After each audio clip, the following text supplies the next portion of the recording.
no idea how I was going to live. When you get hit so many times, you start to lose hope and focus. I can hear life telling me, stay down, it's over. I let everyone down. This thing called life knows my every move. Every time he appears, I was going to die. I couldn't understand why I couldn't win. What did I do to deserve this punishment?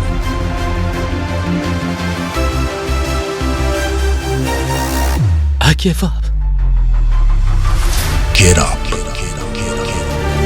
It was the craziest feeling ever. What is life's secret? When life just deals you a hand and you deal with it.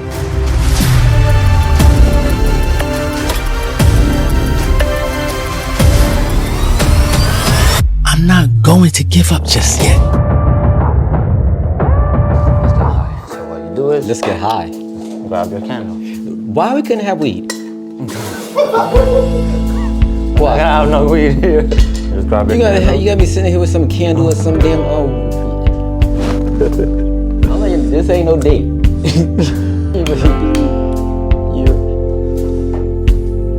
gonna be in post, be like, oh shit, I gotta take that out. Oh damn, I gotta take that out. So what we do this? Just chill, put them down, and let's have some wine. Are you a red wine kind of guy or more white wine? What's this? Well, why are you talking about? Why are you talking about glass? How you gonna ask me a question? You more of a red wine or white guy than what? You're a control person. Cheers, man. Cheers for everything we've done. A good Zen thing. Round one, fight. How exactly did acting come into your life?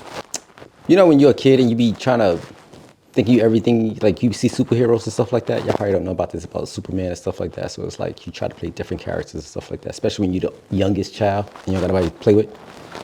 You start playing with yourself. No homo. That is true. When you're younger, it's hard to find people to play with, so therefore you start playing with yourself. Yeah. Mm-hmm. Nah, but that's how it came about, stuff like that. But truthfully, it's more of I had anger issues. Anger issues. Wow, really? Yeah. So it was a release. I went into class thinking that it's a way to release stress. Well, acting is a way to release stress. So it's like when you start, you go through all these movements, and it's like if you ever really want to fuck somebody up. Can you curse on this? Mm-hmm. Oh, it's like if you ever really want to fuck somebody up, and you never had the chance, like you had a bully or somebody, and you go into these exercises and like you pretend that bully is right there, like fucking bitch, you know, just like that. Yeah. So. Easy. What made you want to produce? You're about like 3 years older than I am, right? Okay. So you probably don't know about this. Do you know iCarly by any chance? That's a singer? No, iCarly was a Nickelodeon show where they had a show within the show. Oh, okay, yeah, okay. And like me and my boy, we saw the show. We were like, we can do that. And then we just grabbed a camera, the closest thing we can find, like a phone.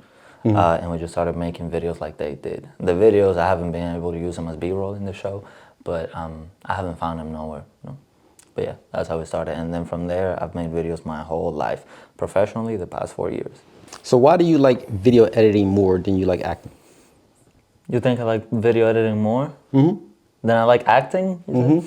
I wanted to act for a very long time. When I get the opportunity, I would. I wanted it to come to me. That's the thing.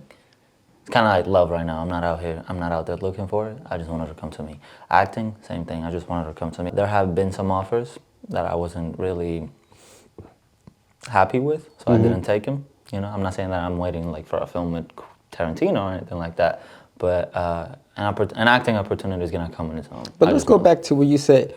It's like waiting for love. Yeah. Explain that. No, I'm saying looking for it. I'm not out there looking for it. I'm sure it's gonna come to me. I'm not sure. I just gave up on looking for it, so therefore I'm just. You sound like you're confused.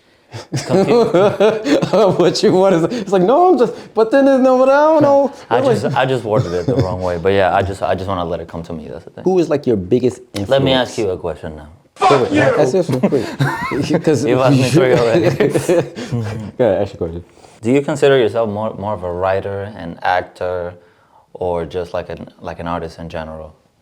It comes in spells because sometimes before the pandemic, I was always auditioning and stuff like that. And it's really hard when you're a man of color, you know, regardless of Puerto Rican, whatever. It's like, it's hard to find scripts that's for you, that's authentic to what you're used to being brought up around. And so like when you have like other people writing for you, it's like, we don't say that around here. You know, so it's like, so I started writing my own stuff. But that's how I got into it. Isn't that when you start acting and just act like you've been through that? No, when you're acting for someone else that's paying you to do a job, you do their job. You do what they want you to do. And it's kind of like what you're doing. You found something in editing. You was like, you know what, in executive directing and stuff like that. So you just went and did it. You didn't wait for it. You know, as a young man, I get all my motivation and discipline and lectures from TikTok. Where do you get them from? Books. Books. Wait. My thing is TikTok. So last night I saw this TikTok where this guy was saying like, thinking about doing the thing is not doing the thing. Reading about doing the thing is not doing the thing. Planning to do the thing is not doing the thing. Putting to do the thing on the to-do list is not doing the thing. The only thing that's doing the thing is doing the thing. And I do the thing. What thing was he doing? Exactly, the thing. So a thing could be anything. He's like doing a thing. No, like you said that you just do it, you know, like yeah, that's you're a good doing thing your that thing. you Even just, if you don't have the opportunity or whatever, you do it. What would you be doing if none of this entrepreneurship and acting and producing things, a lawyer, writing didn't come into your life? A lawyer. Yep. Why? Do you like to argue? I was good at. I'm always good at telling a story and putting a story together, figuring stuff out. How would you describe working with me? Your experience on set with me? Exhausting. Exhausting. Do it again, one more time. Go. Get hit in the face one more time. I remember.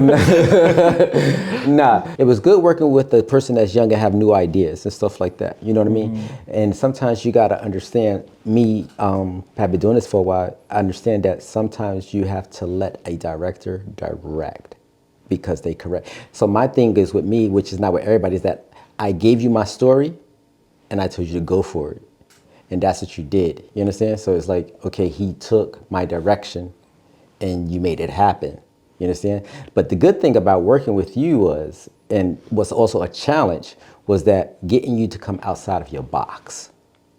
Because you had a template that you wanted to go through. And I was like, no, that shit over here. You was like, it's not on the screen, it's not on the shot list, but okay. Like, but you know, not on the script. But you stepped up and you did it. And the good thing about working with you, that's why I said I will work with you again, is because you didn't like crumble. You didn't like, we got to stick to the script. You know what I mean? You were able to think outside the box. Like, oh, I see a vision. I see what you want to do. And that's what makes a director good. And that's how I know you're going to be good, even better than what you are now, because it's the simple fact that you can adjust easily, you know, when something's thrown at you. I like the fact that you said the whole new ideas thing, because the whole time we were working together, I could tell that you're very used to that old school style of doing things, especially like in writing and in film. You think so? Yeah, there's things that you wanted me to do, like the old school way of doing things, and I would have to tell you, like, oh no, that's not how we don't do that anymore. No, because sometimes when you know, we can't slow down. We can't slow down 24 frames a second video. And you're like, oh, that's really? Because, that's because like, yeah. No, because that's like new camera agents and stuff like that. Yeah. But as far as like shots that I want and angles I want, that's what's key to me. What do you think about those actors like Kevin Hart, Ryan Reynolds, and The Rock? They do the same character in every movie, but that's what we want. That's not a bad thing. We want them to do that because like that's a character that we like. They're like movie stars. They're not necessarily actors. You would never ever hear me talk down or bad about another actor. I think that'd be like the wrong thing to do, is check, because guess what? They're getting paid. You know, and whatever they're producing or whatever they're doing, it's making them money. So how am I gonna come in and knock somebody else's hustle for doing what I'm trying to do? You know what I mean? So they must be doing something right. So I would never put down another or talk about another actor or artist. But I'm saying, dude, like that style of like acting where you for example, like Ryan Reynolds, he plays the same character in every movie. We like it like that. That's what we want. Will Smith, he plays a different character in every movie, and that's what we're expecting. So here's the thing: it's more of, because I know acting in this industry, you could get boxed in to a category, and that's what we want you to play. And it's hard for actors to try to spread their wings because they want to act. They have that instrument to act. But it's like, no, I just want to act right. So Ryan Reynolds, he could be like, you know what? I want to do more. I want to play the insane type of guy who's trying to kill everybody. But the person who's producing it, who's writing it, probably say, no, I want you to do this. So he has to make a choice. Like, am I going to do this, or am I going to step out and do something that a part is not even created for? So it's like, yeah, that's what the crowd wants. So that's what he's getting paid to do. But I'm pretty sure any actor, I'll put it like this, any good actor will want to step out into their comfort zone because it's a role of emotions. It's like, that's how you use your instrument. So speaking of emotions, resilience is dedicated to anyone struggling with mental health. Is mental health something that you're really like an advocate for? Is that something that you worry about? Is that something that you look out for?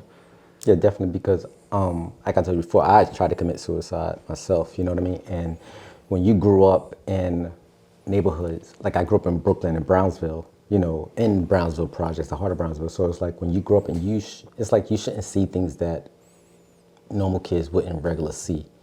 You know what I mean? You shouldn't see nobody getting shot and stuff like that. And it's like nobody teaches you that. How does that affect you? It's like you see people get shot and you're like, oh, a person got shot. Oh, he got killed the other day.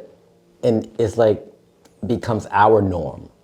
And so when you go out into the world, like when I got into the military and I started meeting other people that is not used to my norm, it's like, what the hell? Why are we not vibing like that? You know what I mean? And it's like I never dealt with those type of trauma, those issues, and those things that play, and they kind of predict your life, how your life is going to end up. So a lot of times, like I spoke to you about certain things with yourself, and it's like you got to heal from that. And how do you deal with that? How do you move forward? So I want to help people, like individuals that have those type of grievances that they want to move forward so they can free themselves for it, because that's going to help your next relationship. That's going to help you with yourself. That's going to help you with everything that you got here with production and stuff like that. You know what I mean? So mental health is something that I strongly support. My mental health is like really, really weird. So this is how it works. This is the first time that I say this to either anyone or on camera. So basically, it's either one or the other. I wake up really happy, and as the day goes, it goes downhill. Like I'll get really sad by the end of the day. Or I wake up really, really sad and like get happy as the day goes by. Why is that? I don't know. What would I know? You do know. I'm asking you, why? So let's go through it. Why, when you wake up, when the days that you wake up happy? Either I wake up really happy or really sad. By the end of the day, completely the opposite. Name a day when you woke up sad. What do you want me to say? November 28th? No, just a day. Like a day. When did you wake up sad? Last Tuesday. Why? I don't know. You don't I really don't know. Yeah. What is your goal of being a director? Stories. For example, in my music videos, I try my best to try and tell a story. Sometimes it doesn't come out that way because the artist doesn't necessarily care about telling stories. They just want to like see some ass shaking on camera. Some people just want to smoke on camera. Everyone is doing that, but in a way, that is a story. Like no, but everybody's doing it. But you gotta have a niche. It's like everyone has a niche. All successful people have a niche. If you ask Jay-Z or if you ask any of the rappers or any Cuban, everyone has it. It's the brand. Yeah, Eminem has 3. So what is your niche? And that's what you got to find, because if you're struggling to think about it. Do you mean to say niche? Niche. You call it niche or I'm niche? sure it's niche. Google it. I don't give a damn. Shit. Niche, you know what the hell I mean. I'm getting confused. I don't remember. Does it mean niche? So I don't care. You know what I'm saying. Everyone has to have a niche. So it's like, that's what you do. You got to have one. And if you don't have one, then you got to get one, because it's like, oh, what stories am I going to tell? If you ask me what stories I'm going to tell, I'm just like, oh, I want to promote life. So your niche is mental health? I want to promote life. I want to promote wealth. Oh, okay, cool. You know what I mean? Cool. So anything you see that I do is going to promote some type of living, because mental health is anything. Mental health is somebody shaking their ass. Maybe that's booty health. That's not mental health necessarily, you know. If you young and you think like you, yes. Yeah, like I've never been like, yo, I'm so sad right now. Like my mental health is all fucked up. Let me go look at some ass right now. Let me go get some ass. You still got a lot of growing to do. Watch. You gonna be that like, damn. I need some ass right now. She wanna go out. Watch. I'm gonna go fuck that. Watch. That's how people do. Be like, oh, that's their mental health. That's how they relax. That's how they relax. What type of stuff do you consume? Because like me personally, I like everything I make, I try to make it like, I try to be funny in it. I'm a very funny person, but everything I consume is like the saddest, most depressing thing ever. That's what I like to watch. Like I like to watch sad movies, sad songs, sad everything. But the stuff that I put out, funny, happy stuff. What do you consume? I hate watching horror movies. I hate watching horror movies, but I like to scare the shit out of people. You know what I mean? But that's exactly what I said right now. Like, yeah, so it's like, yeah.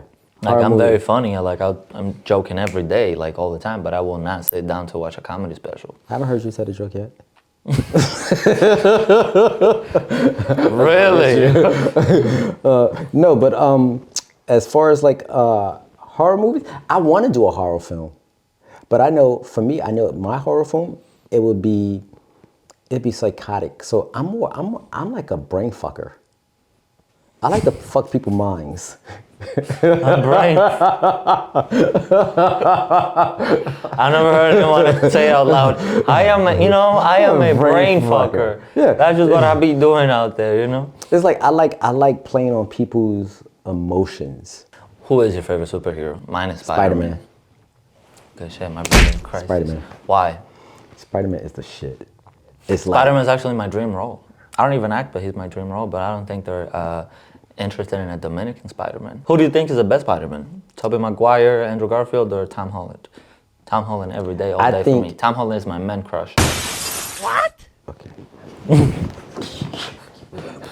Usually after someone says something like that, they go, no homo, but homo. My man, it don't matter, bro. Tom Holland, love you, my brother. I would say Tom Holland, then Tobey Maguire. Yeah. Tobey Maguire had that geek look. You disrespectful. Who's your favorite rapper of all time? And right now, to tell you, there's no good rapper. I'm glad you say that. I'm very glad you said that. Right now, I think there's fun music out there for sure. It is very fun to listen to it. It's fun to dance to it, but it's not necessarily any good. Well, you also got to think about any good. Bro. You also got to think about you. How old are you? I'm 22. Right. So there's a big age. So you're just like an age of my daughter. So there's a big age difference where it's like your generation is liking this type of music. I came up with a generation where it was a lot more killing, but we didn't have cameras and stuff like that, where we talked about more at the time. So I'm influenced by that type of music that have context. You know what I mean? So I'm not into the music, oh, you shaking it, because it's like now everybody's shaking their ass. It's like, and is your ass really real? How you gonna be 70 years old with a big old gadunk? Ladies, it doesn't matter if it's real, as long as you can shake it, keep shaking that ass. Look, the ass is gonna be, you're gonna be 70 years old, they're gonna be like, keep shaking the ass, grandma, keep shaking the ass. She gonna be twerking on a deal, on a bingo table, bingo! Exactly. You know, so it's like, you gotta think about it. For example, like, the albums right now, they're not really like a work of, like a body of work. No. They're like, just like a 20-song album, a 30-song album. They're doing 30 songs on an album now. It's like 30 songs about nothing. Mm-hmm. The album is not like a full topic or anything like that. And see, back in my day, and I hate to keep on saying it back in my day, but it's like when you did something like 20 songs, that was like a double LP. I was like, oh, that's some good shit. You know what I mean? Like DMX put out 2 CDs in 1 year, and they were like bangers. You know, one after, it was like everything had a content. It's like, I don't see people putting out a body of work. They putting out singles. But it's like the real artists, they put out, when they put out music, it's like you listen to the whole track and it's telling the whole story. And you don't get that no more. May he rest in peace. Rest in peace, DMX. And rest in peace, my grandma. She's super dead. What? Something else that I wanted to ask. She was? Courtlin, we gotta move on. Stop asking me this side question. I'm asking you what you said. I'm asking you clear. Like, she what? What? Oh, wow. You had enough to drink? Yo, for real. What's going on here? Well, go Something ahead. else I wanted to ask you. But that was a question for you. The fact that you don't drink, is that a mental health thing or a little bitch thing? The little bitch thing comes from a person that has to drink that can't show their emotions. How old were you when you started calling bitches bitches? You heard me call a bitch a bitch? Bitch. What's the right term to call women? Bitches or hoes? Like, What is the right term? Yeah, bitches or hoes. Like in between those, which one's the right one? Their name in between. Their name. Yes. In between. Wow. So why do you call them bitches or hoes? No, I don't call them bitches. That was your question, so that means you had to. So where did you hear it from? You just admitted to being a misogynist. So not misogynist. So I believe the right word is a masseuse. If you don't, you don't even know what a mortician is, so don't tell me what the right word is. Shoot, you're not speaking English. Go and tell me what it is. What is your next book about? Same thing. Same thing? It's just broken apart. Is that gonna be poems as well? Is that like? Yeah, everything. Do you consider yourself more poetic than storytelling, or like more like poetic than visual? Because I'm a very visual person. That's why I went into video more than anything. Because I write too, but like I would never call myself a writer unless I have a book out like you and a second and 4 more on the way. Because you said that your one book is 1 of 5. So, poetry is storytelling, but a different form of storytelling. So I'm a storyteller, as a writer. I don't even consider myself an author right now because it's just one book. Anybody can put out a book, you know what I mean? But it's about how people perceive it and how people take in and want from it. So I'll let them decide if I'm an author. When you say them, like let the bitches people. decide? Or the hoes? So can you elaborate what's a bitch and what's a hoe? No, I'm asking you. That's what I'm asking because I don't know what you're talking about. What can you elaborate? What's a bitch and a hoe? Should we just stick with them? See, the thing is, here's the issue. The thing is that you're not used to people challenging what you say. No, you know what I mean? So what is a bitch or a hoe? No, but should we just stick with them? Because a bitch is because bitches is a dog, and a bitch, the dogs can't buy books, so they don't have the money. Exactly. A hoe is the hose that you water your garden with. So yeah, exactly. which one? So why would I be talking about a bitch or a hoe if they don't? Mean no, but what to I'm me? saying is, like No, say we what both you mean. know. Mean what you say. Mean what you say. We both know exactly what we're talking about. No, I don't. Should we just stick with them for the cameras? Or No, I don't. Them. Them. So. All right. So your latest book, the one that we promoted with the film, when you improvising right now, right? When the bitches read it, what's the main thing that you want them to get out of it? Okay, so this interview is over. What's the main thing you want them to get out of it? You said you read my book, right? You said you read my book, right? Slightly, yeah, correct. I'm not done. What did you get from my book? From what you read already? Like I said, I just got a lot, like... There's a point, you just did resilience, so what did you get from resilience? Resilience taught me like the whole way of making it and doing it, especially because you gave me like a whole therapy session. You need more, but go ahead. When we were making it. It taught me like that you can turn anything into a positive, no matter how negative it is.